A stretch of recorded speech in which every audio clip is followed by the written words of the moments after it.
melanjutkan kelas kita. Dan kalau ada sampah di bawah mejanya tolong diambil.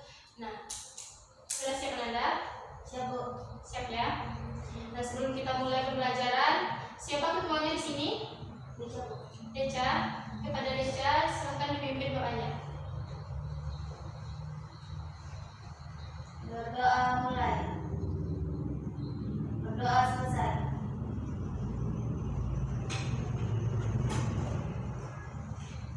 Baik. Sebelum kita mulai, Ibu akan mengambil absennya terlebih dahulu. Kira-kira siapa temannya yang tidak hadir? Cici. Cici. Kenapa Cici, Deca? Sakit. Sakit. Deca. Hadirah, Bu.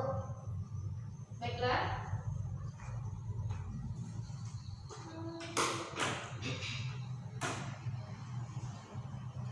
Baik Anda semuanya, sebelum kita mulai pembelajaran, Ibu akan menjelaskan sedikit tujuan dari pembelajaran kita. Adapun tujuan pembelajaran kita pada saat sekarang ini adalah yang pertama, diharapkan agar siswa semuanya dapat menganalisis sejarah berdirinya Daulah Umayyah di Andalusia. Yang kedua, diharapkan semua Ananda dapat menganalisis tentang pengembangan peradaban dan juga ilmu pengetahuan di Andalusia itu sendiri. Yang ketiga, diharapkan kepada seluruh siswa dapat menganalisis tentang kemajuan dan kemunduran Umayyah di Andalusia. Nah, itu adalah tujuan pembelajaran kita pada saat sekarang ini. Baiklah, sebelum kita mulai pembelajarannya, Ibu akan mereview kembali pembelajaran kita pada minggu yang lalu. Siapa yang masih ingat dengan pembelajaran kita pada minggu yang lalu?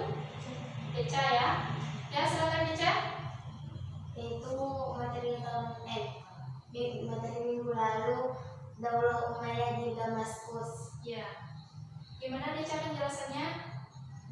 Daulah Umayyah merupakan dinasti Islam pertama yang didirikan oleh Muawiyah bin Abu Sufyan pada tahun 40 Hijriah, melalui proses yang panjang, yaitu Perang Siffin, Tahlum. Ya, terima kasih kepada Deca sudah menyampaikan pembelajaran pada minggu yang lalunya. Jadi, kesimpulan pembelajaran kita pada minggu yang lalu itu adalah Umayyah di Damaskus. Adapun Bani Umayyah di Damaskus itu adalah dinasti pertama yang didirikan oleh Muawiyah bin Abi Sufyan pada tahun 40 Hijriah.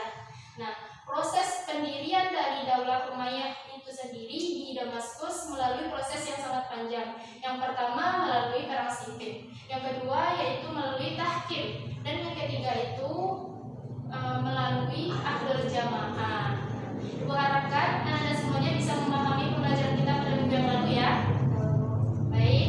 Nah, langsung saja kita akan masuk ke pembahasan kita pada saat sekarang ini adalah peradaban Islam. Peradaban Islam Daulah Umayyah di Andalusia. Bu, di mana itu Andalusia, Bu? Nah, jadi Andalusia itu terletak di Iberia. Nah, ini ya, Anda semua bisa lihat petanya di sini, garis warna merah supaya bisa dilihat. Nah, di sinilah Selat Iberia itu, yaitu sekarang terletak di Spanyol dan Portugal. Nah, jadi Selat Iberia itu sekarang berada di atasnya Afrika Utara, dan ini adalah wilayah Afrika Utara di bawahnya. Nah, jadi kita akan membahas yang pertama sejarah lahirnya Daulah Umayyah di Andalusia. Nah, adapun sejarahnya, Andalusia itu sendiri berasal dari kata Vandalis atau Vandal. Nah, Vandal itu adalah suku yang berkuasa di semenanjung Iberia. Mana semenanjung Iberia? Ini dia adalah semenanjung Iberia, yang sekarang itu terletak di Spanyol dan Portugal. Nah, jadi adapun masuknya Islam ke dalam Andalusia itu dikarenakan kata para ulama pada tahun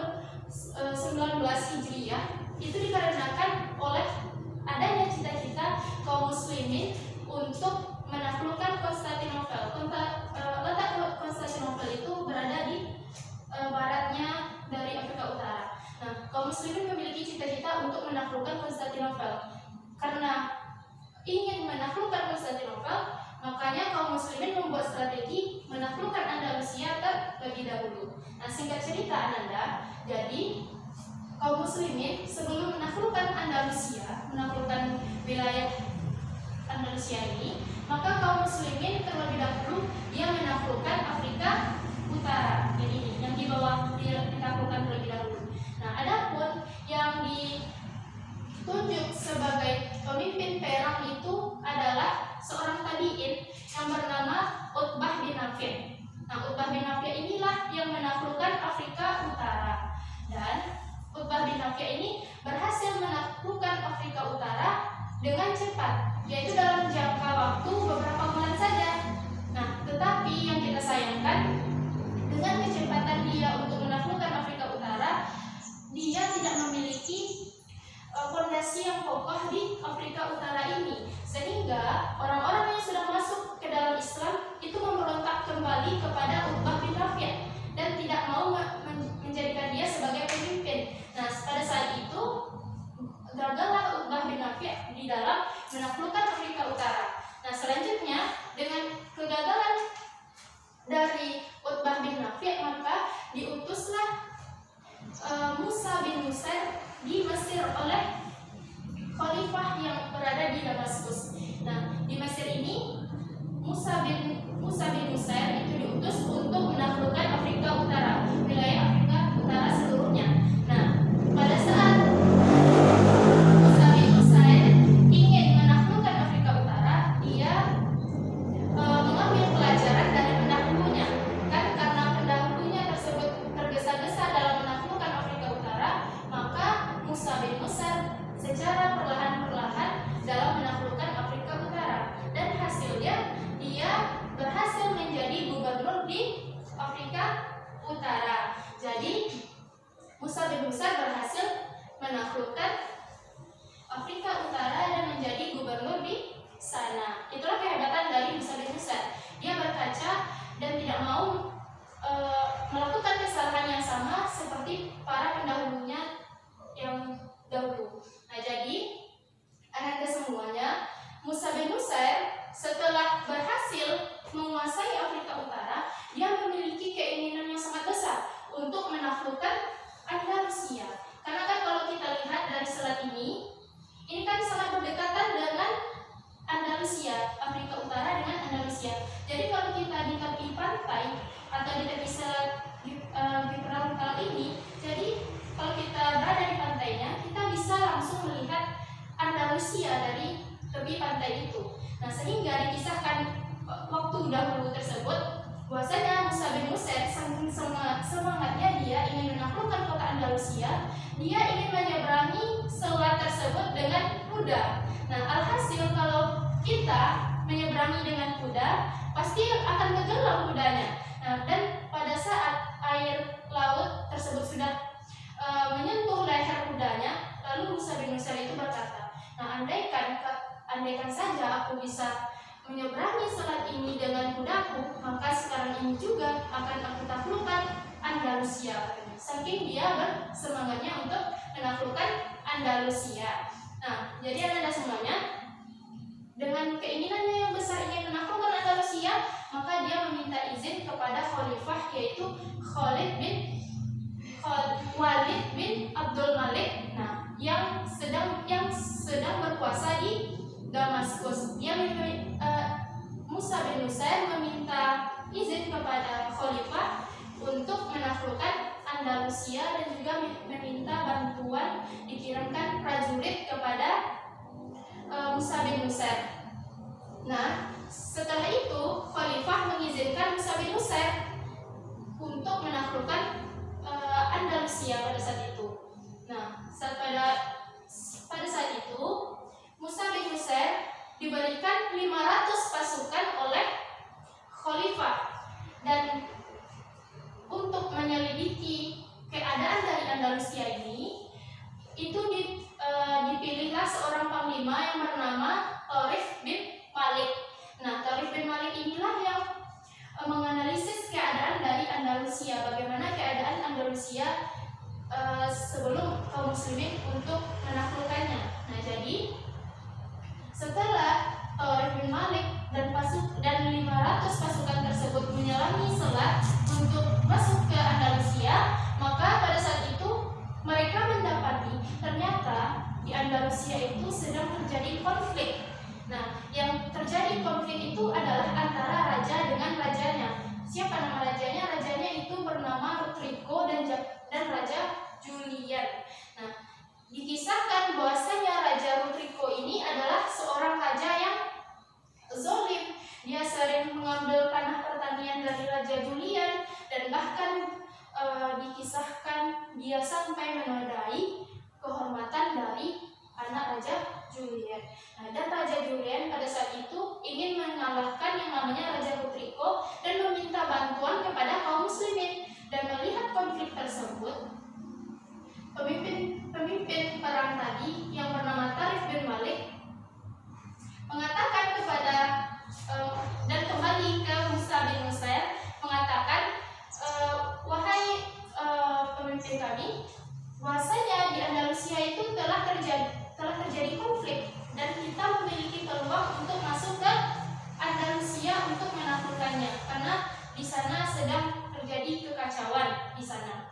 Nah, mendengar hal itu, maka Musa bin Nusair menunjuk seorang pemimpin perang lagi atau panglima perang, yaitu Thaurif bin Malik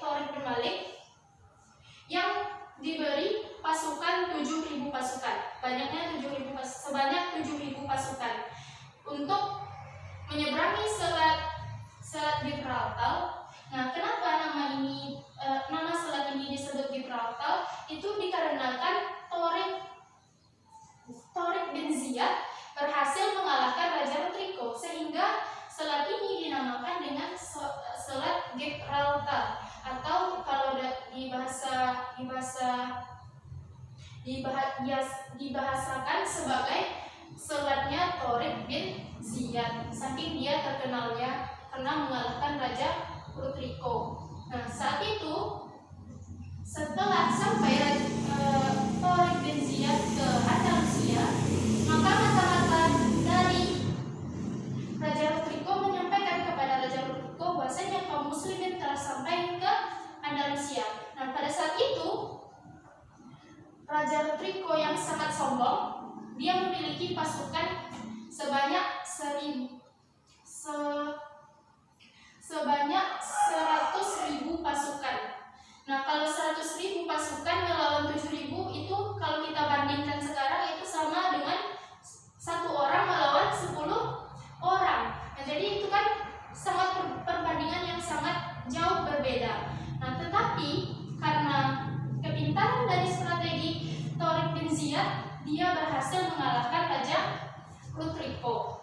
Nah, pada saat itulah ketika Thaurif bin Ziyad berhasil memasuki Andalusia dan mengalahkan Raja Rodrigo, maka pada saat itulah awalnya Islam masuk ke Andalusia.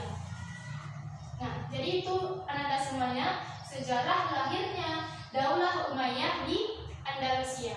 Sampai di sini anak-anak semuanya bisa paham? Saya paham, Ya, paham ya? Nah, baiklah anak-anak, kita lanjutkan kepada perkembangan peradaban dan ilmu pengetahuan di masa Daulah Umayyah di Andalusia. Nah, pada periode kedua, yaitu pada tahun 755 sampai 912. Nah, Daulah Umayyah dilanjutkan kembali oleh namanya Abdurrahman bin Muawiyah, yaitu keturunan dari Umayyah, karena pada tahun 95 Hijriah atau 1030 Masehi, pada saat itu Bani Umayyah sudah mengalami kemunduran, bahkan hampir kekuasaannya hampir runtuh. Dan pada saat itu datanglah kekuasaan baru dari Irak, yaitu Bani Abbasiyah. Kekuasaan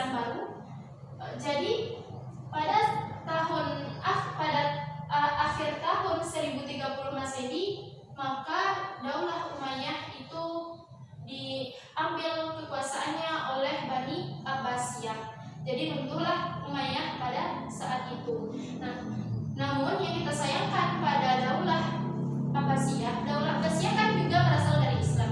Namun yang kita sayangkan adalah tindakan represif yang mereka lakukan ketika mereka menjabat di Baghdad atau di Damaskus. Mereka melakukan pembantaian kepada keturunan dari Umayyah. Namun hal tersebut bisa dihindari oleh salah satu keturunan dari Umayyah, yaitu Abdurrahman bin Muawiyah namanya, atau yang dikenal dengan Abdurrahman Ad-Dakhil. Jadi Abdurrahman ini adalah salah satu keturunan dari Umayyah yang berhasil kabur ke Afrika Utara menyelamatkan diri, dan dia berhasil kabur dan juga kembali masuk ke Andalusia untuk memimpin di sana dan mendirikan Daulah Umayyah di Andalusia kembali.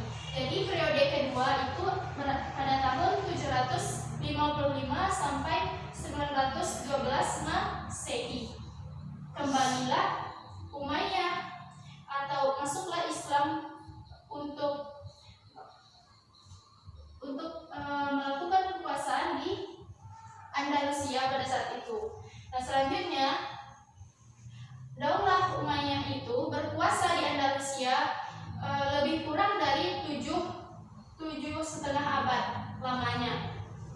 Jadi di Andalusia tersebut dipimpin oleh amir-amir, yaitu sebanyak 15 amir, yaitu yang pertama Abdurrahman Ad-Dakhil atau Abdurrahman bin Muawiyah tersebut. Yang kedua Hisham bin Abdurrahman, yang ketiga Al-Hakam bin Hisham, yang keempat Abdurrahman Al-Awsat, Muhammad bin Abdurrahman, Munzir bin Abdurrahman, Abdurrahman An-Nasir, Hakam Muntasir, Hisham 2, Muhammad 2, Sulaiman, Abdurrahman 4, Abdurrahman 5, Muhammad 3, Hisham 3. Nah, jadi itu adalah amir-amir yang menjabat selama 7,5 abad Umayyah berkuasa di Andalusia. Baiklah Ananda, apakah sampai di sini bisa dipahami? Siap, paham. Selanjutnya yaitu kekuasaan Daulah Umayyah melalui beberapa periode, yaitu ada 6 periode. Periode yang pertama itu adalah Daulah Umayyah berkuasa saat di Damaskus. Itu adalah periode pertamanya.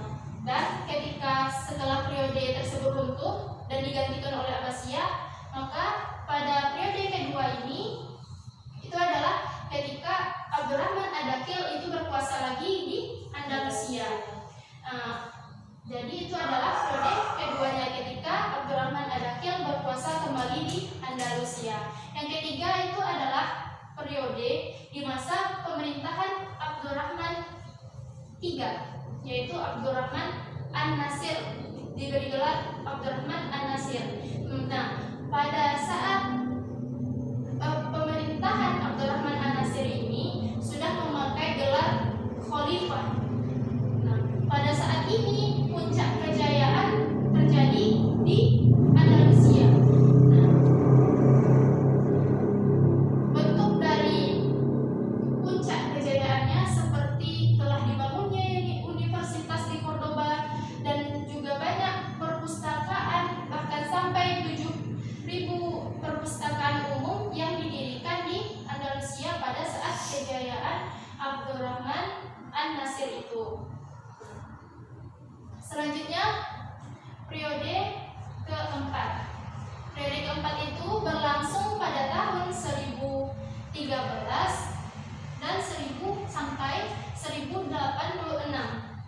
Nah, mulai terlihat pemerintahan di Daulah Umayyah ini mulai melemah, mulai terpecah belah, mulai dipecah-pecah menjadi negara-negara yang kecil dan juga dipimpin oleh pemimpin-pemimpinnya.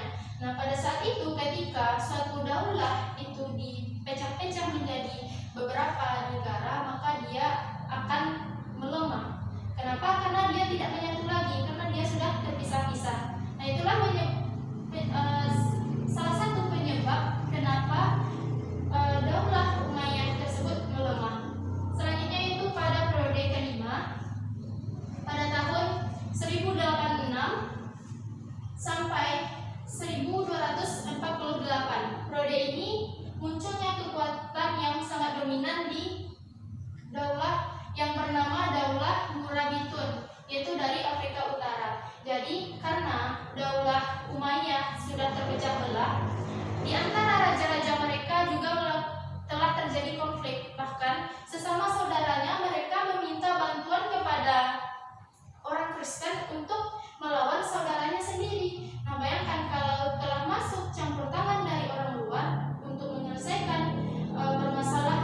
sini. Anda semua bisa diperhatikan di sini. Yang dahulunya kekuasaannya hampir di seluruh wilayah Andalusia ini, tetapi pada akhir-akhir periode ke-6 itu hanya tinggal di Granada saja. Nah, pada saat itu raja terakhirnya bernama Abdullah Ibnul Ahmar. Nah, Abdullah Ibnul Ahmar As-Shogir ini memberikan kerajaannya kepada pemimpin Kristen dengan penyerahan saja tanpa melakukan peperangan, karena dia sudah tahu pasti akan kalah oleh raja-raja dari Kristen itu sendiri. Nah, jadi berakhirlah Daulah Umayyah di Andalusia pada periode ke-6, yaitu pada tahun 1248 sampai 1492. Nah, itu anak-anak, apakah bisa dipahami sampai di sini? Paham ya? Baiklah anak-anak, kita lanjut ke kemunduran Daulah Umayyah dan juga kemajuan yang ada di Andalusia. Nah, ada pun kemajuannya itu, kemajuan yang telah berhasil dilalui oleh kaum muslimin itu sangatlah banyak, baik itu dari segi ilmu pengetahuan, dari segi pembangunannya juga telah melalui kemajuan. Bahkan Umayyah di Andalusia ini berhasil mengalahkan Bani Abbasiyah di Baghdad, saking mengalami kemajuannya. Apa itu kemajuan yang telah berhasil dicapai? Nah, itu seperti di dalam bidang filsafat itu yang terkenal adalah Ibnu Bajjah. Nah, sedangkan di ahli ilmu kimia, astronomi, dan juga pembuat kaca dari batu, itu yang terkenal adalah Abbas Ibnu Fams. Dan selanjutnya yang terkenal di ahli obat-obatan itu adalah Ahmad bin Ibah. Dan ahli geografi yang terkenal itu adalah Ibnu Jubair. Nah, bahkan Anda semuanya ada yang bernama Abdul Qasim, itu adalah seorang ahli bedah. Jadi alat-alat untuk membedah manusia itu kan banyak macamnya. Jadi sampai sekarang ini alat-alat dari Abdul Qasim itu masih digunakan sampai saat sekarang ini. Saking hebatnya keilmuan dari beliau. Nah, selanjutnya yaitu Ibnu An-Nafis, yaitu ahli di pembuluh darah. Dan selanjutnya yaitu Anda semuanya tahu siapa yang manusia yang mendirikan cikal bakal adanya pesawat itu siapa? Ada yang tahu? Tidak ada yang tahu? Nah, itu berasal dari kaum muslimin juga yang membuat cikal bakal dari pesawat itu. Siapa namanya? Yaitu Ibnu Hernas. Nah, Ibnu Hernas inilah seseorang manusia yang mengambil pelajaran dari seekor burung. Jadi dia membuat sayap, dan setelah sayapnya tersebut selesai, dia menerjunkan diri sampai dia berhasil terbang dengan sendirinya. Berarti kaum muslimin itu adalah orang-orang yang sangat kecerdasannya sangatlah pintar gitu. Jadi dengan kecerdasan yang dimiliki kaum muslimin, maka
dan bahkan mereka saling berperang sehingga mereka melemahkan kekuatan dari Umayyah itu sendiri.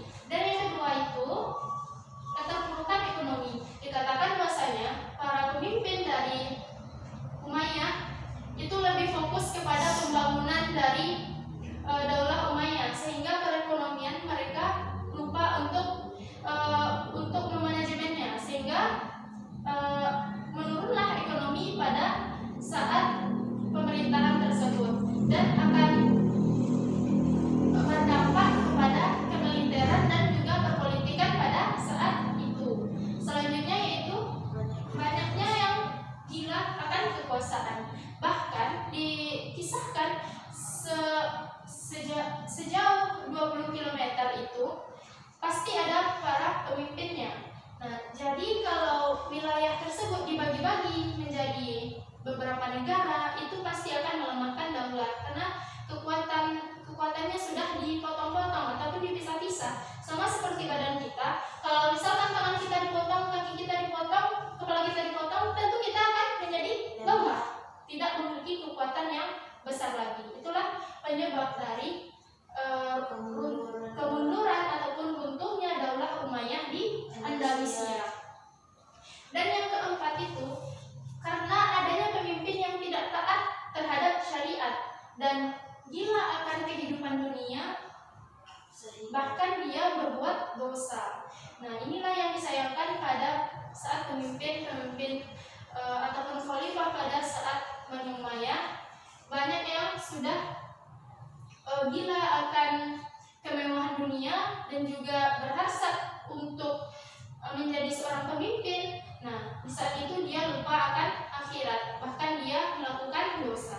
Nah, jadi itu Anda semuanya. Apakah bisa dipahami? Paham ya? Baiklah. Ibu akan mengadakan kuis. Nah, silakan Anda semuanya catat. Jadi kuisnya itu soal pertama adalah ringkaslah sejarah lahirnya Daulah Umayyah di Andalusia dan juga buatkan petanya. Baiklah, Ibu tunggu dalam waktu 5 menit.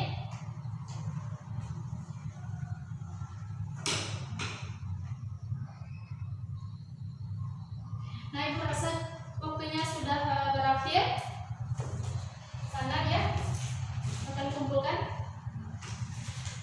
Baiklah, kuis Ananda ini akan Ibu periksa di rumah dan pada minggu depan akan Ibu bagikan kembali untuk Ananda bisa melihat nilainya. Baiklah Ananda semuanya, karena waktu kita sudah habis. Nah, kepada ketua silakan pimpin doanya untuk kita pulang. Doa setelah belajar. Berdoa selesai.